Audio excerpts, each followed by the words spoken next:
kesembuhan. Ini kan nyangkutnya dengan Parita Bojangga sebenarnya, Pak De ya. Ya, Jadi buat teman-teman saya sedikit baca Bojangga itu supaya teman-teman suatu saat bisa latih dengan Bojangga ini, temukan, buktikan, tantang ini Pak Sutta Bojangga, Parita Bojangga ini, tantang dalam diri Anda, buktikan bahwa ini bisa mendatangkan kesembuhan. Tapi bukan Parita yang kamu baca itu menjadi energi kesembuhan. Oke, saya akan baca bahasa Indonesia. Justru setelah mengerti arti dari Bojangga Parita diterapkan, saya sudah pernah membuktikan di saat saya meriang dingin sekali badan semua itu memuntah. Saya paksakan dengan Bojangga ini, saya renungkan dalam meditasi, itu terjadi energi yang menghempas dari dalam, mengeluarkan keringat dingin, terjadi kesembuhan. Jadi buat teman-teman silakan disimak, semoga bermanfaat Bojangga ini. Faktor-faktor untuk mencapai body yaitu sati. Sati itu perhatian. Perhatian pada apa? Kalau terjadi sakit, buat tadi juga mungkin bisa merenungkan faktor perhatiannya kepada nafas. Yaitu meditasi, dalam ketenangan, perhatian kamu hanya pada hidung dan nafas, keluar masuk ya. Setelah udah mulai terkontrol keluar masuk perhatian itu, ditambahlah penyelidikan dhamma, yaitu apa? Kebenaran, penyelidikan dhamma itu kebenaran, yaitu kebenaran. Kenapa saya menderita, kenapa saya ketakutan, apa penyebab itu, tetap fokus pada nafas keluar masuk ya. Inilah meditasi untuk penyembuhan ya, menyelidiki kebenaran batin sendiri. Tambah lagi, ini ada 7 faktor, jadi ini baru 2 saya sebutin tadi. Perhatian, penyelidikan terhadap dhamma, kebenaran batin atau kebenaran tubuh kita lagi bergejolak apa, perhatikan sakitnya di mana, sampai dia itu benar-benar terfokus pada sakit itu, nanti timbul semangat. Ini yang ketiga, faktor ketiga, semangat terus, fokus pada nafas, semangat bahwa aku bisa sembuh, aku mau sembuh, semangat ini ditumbuhkan. Oke, ditumbuhkan terus sampai batin kita tuh, darah itu pelan-pelan dia akan mengalir. Semoga nanti buktikan sendiri kalau teman-teman ada bukti, berbagi cerita ke sini. Yang ketiga tadi semangat, yang keempat adalah tergiur. Kegiuran bahwa di saat kamu masuk sudah meditasi 15 menit, napas kamu udah mulai lancar, fokusnya di sini, akan menemukan nafas itu akan lega. Nafas yang masuk itu langsung nyampe ke paru-paru, rasa itu yang kamu tergiur.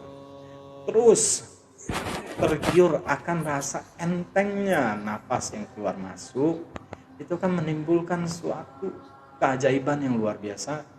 Kesembuhan itu mulai terjadi pelan-pelan. Nah kalau ini rutin dilaksanakan, pasti deh teman-teman akan menemukan bukti-bukti. Setelah 4 itu ya, perhatian nomor 1, penyelidikan dhamma, kebenaran diri, kebenaran tubuh kita, kemudian semangat melatih terus meditasi itu, kegiuran yang tadi saya bilang, timbul nafas yang begitu lega itu, ini nggak ada penghalang lagi, rasanya udah plong, tergiur terus melatih. Kelima adalah ketenangan. Mulailah masuk dalam ketenangan, jangan tergiur yang tadi lagi, misalnya kesenangan timbul, hal-hal yang timbul apa yang menyebabkan kita pikiran jadi kacau lagi, tidak fokus lagi, maka dibutuhkan yang kelima, ketenangan. Tenang, semakin tenang masuk, kalau sudah setengah jam akan dapat ketenangan. Setelah ketenangan didapati, maka konsentrasi, fokus konsentrasi pada nafas.